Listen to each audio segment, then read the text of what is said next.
Hi everyone, welcome back to Coffee Books and Rain. Got my coffee, as you can tell. I got books, but I do not have rain. Sadly, I am not a weather mage. But this book that I'm about to talk to you guys about does talk about magic and people who have some magic, but I don't have any magic, sadly. I did not get a letter to go to any sort of magical school. And I love the fact that there's an entire genre of magical schools. I feel like that is such a good genre, and I'm so upset that it doesn't seem to be, at least to my knowledge, a real thing. But were it a real thing, I definitely 100% would want to go. Probably don't have any real abilities, but hopefully optimistic as always. Um, Today's book is The Invisible College by Jeff Wheeler. Now, I ran across Jeff Wheeler now, not in person, I don't know this guy, but I first read a book about, I think it was called The Jaguar Prophecies. And I want to say it had to do with like Aztec or Mayan magic and two families like battling for survival.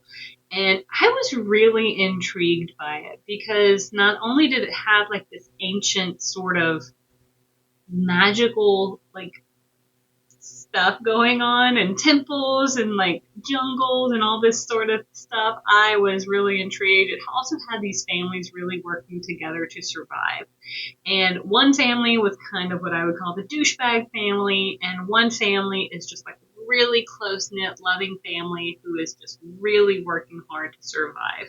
And of course, loved that, like, really enjoyed that book. Like, when I say I love that book, like, I was very intrigued by the premise and the way he wrote it, and how connected. I don't know. I just, for it being almost sci-fi magical in nature, I really enjoyed it. So when this book came up on NetGalley, I was like, okay, I remember Jeff Wheeler. I enjoyed the other book that I had read by him. I would definitely say I gave it like 4.5 stars, and I give this one 4.5 stars as well. Now, The Invisible College is a little bit more romancy. There is kind of what I would say, um, period romance, because there is some courting going on, and there is like, you have to talk to the parents and you have to get approval of the aunt, and there is going out in society. So all of that, like, I don't think it's Bridgerton-esque, because like there is something about like coming out in society.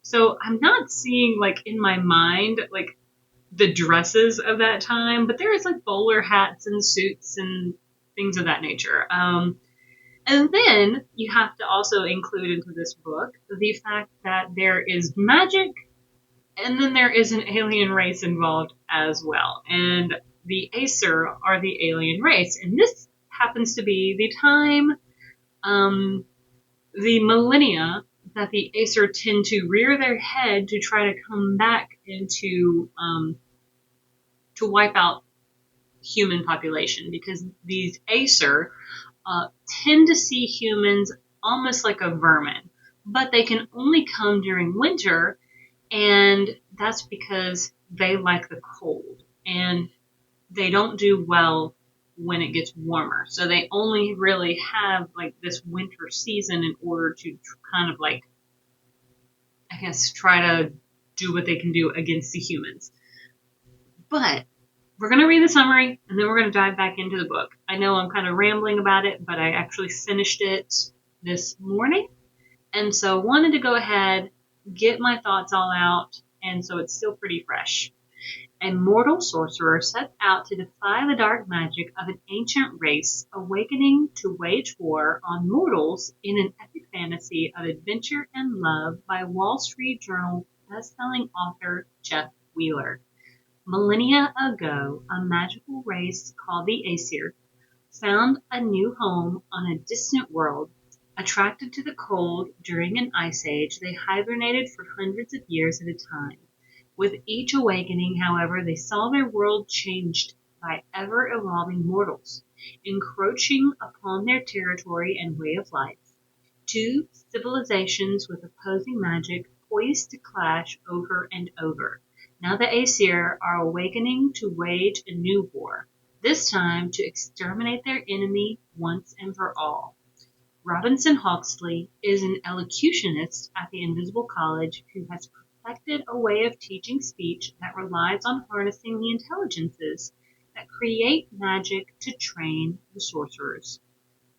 The world needs more sorcerers to protect against the looming Aesir threat, and Robinson's newest charge is McKenna Foster, a barrister's daughter rendered deaf after a bout with a plague unleashed by the Aesir.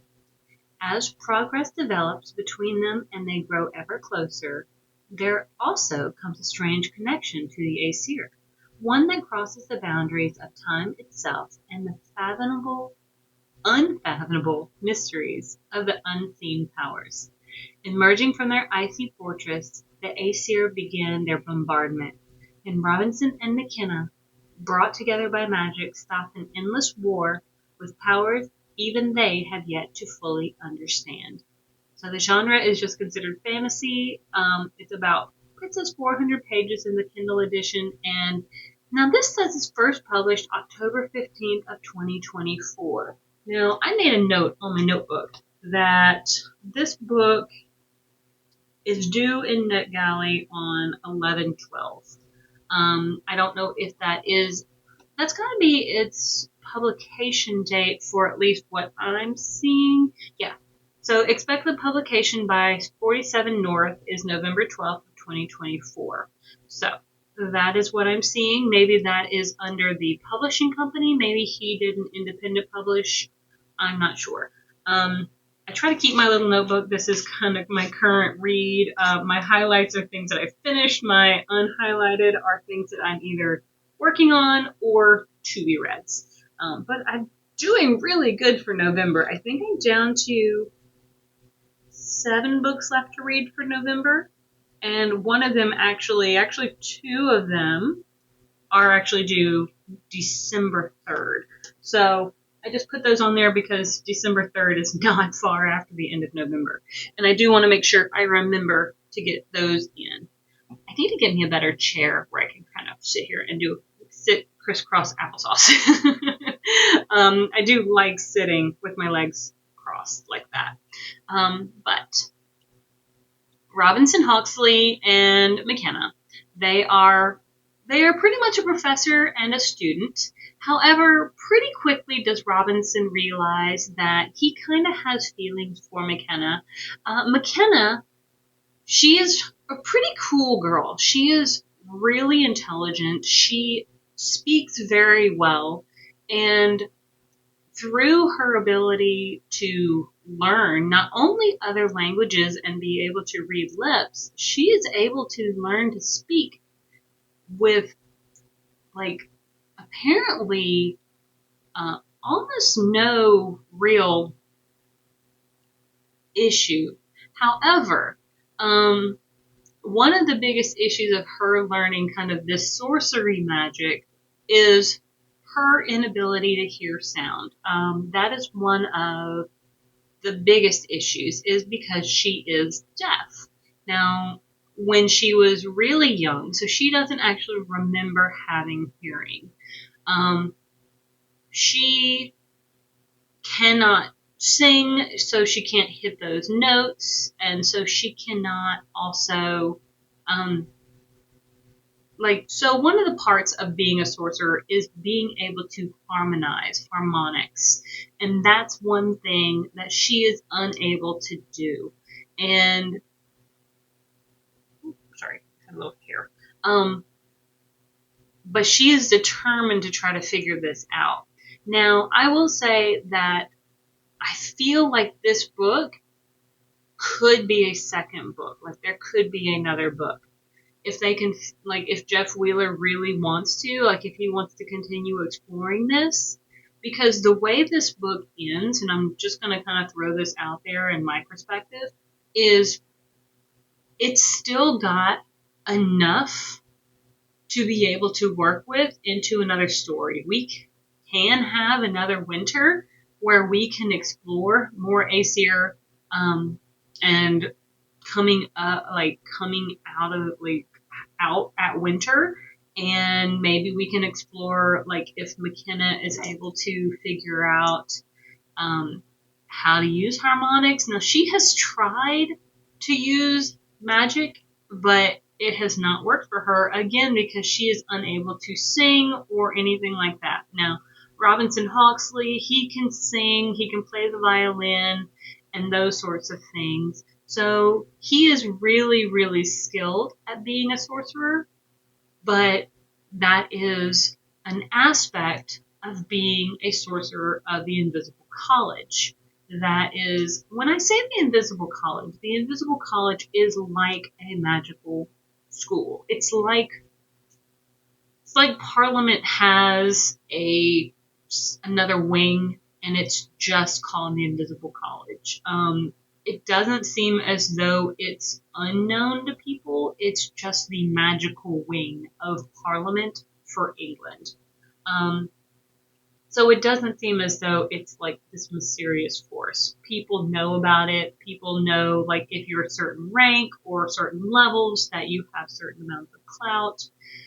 Now, Mr. Robinson Hawksley, he spends all his money on reagents and equipment for his experiments, but does not spend like anything on food or clothing. And so he is like this waif of a man who literally lives on charity because he does not feed himself.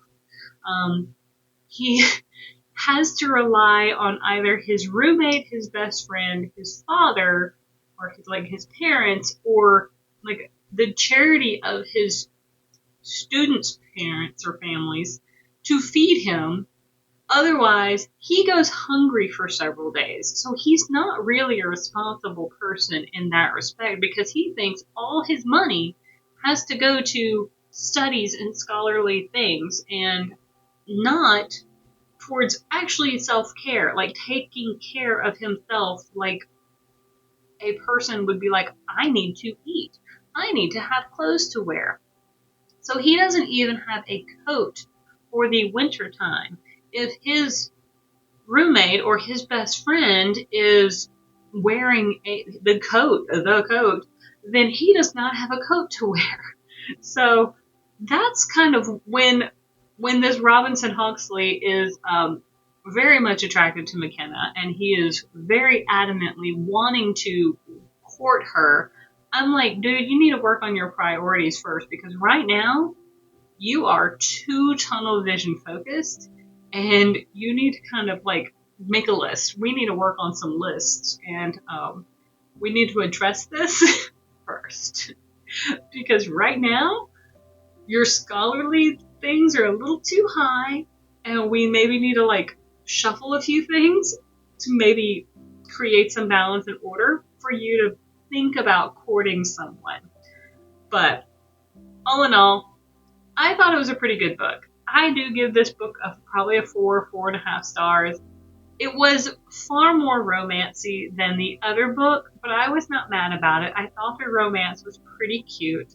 I am not giving away some of the spoilers in this book. There are some, and they kind of blew my mind a little bit. So, not putting those out there. I am not even going to like try to like dabble into what they might be. I'm just saying there are some, and they're kind of are they surprising? Yeah, they are kind of surprising. Do they change the way I feel about the book?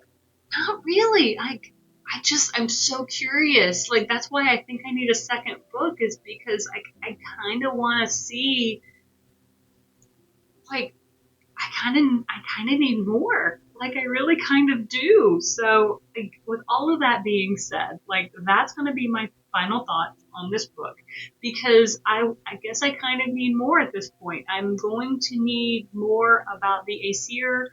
I'm going to need to know more about this plague that they're kind of starting, because Robinson did have it. He got sick, but he didn't get the death rattles.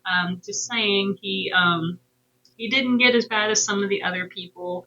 He's not certain if this particular piece of equipment that he has maybe protected him, but he does feel kind of protected. It's a pretty cool piece of equipment that he has. But like I said, I'm going to leave that there. If you're curious, let me know. And thank you so much for joining me on this journey. I hope you'll like and subscribe. I hope you'll come back and visit me again. We will continue drinking coffee, which will need to be topped up in between this episode and the next, as I think I have one more episode to record before I go run to Target and pick up my groceries. I got a text message got a text message and my order was ready, and then I got a text message that one of my items was like out of stock. I really like, at least when Walmart says my item is out of stock, that they let me do a substitute. But Target didn't even tell me that this item was low in stock, so I'm a little upset. Like, otherwise I'd have been like, okay, well, give me this one if this one's out of stock. Like, I would have, because that was one item I probably really needed. Like, it was a whole item that I like. Now I'm gonna have to go at some point this week and like try to get that item or a different similar item.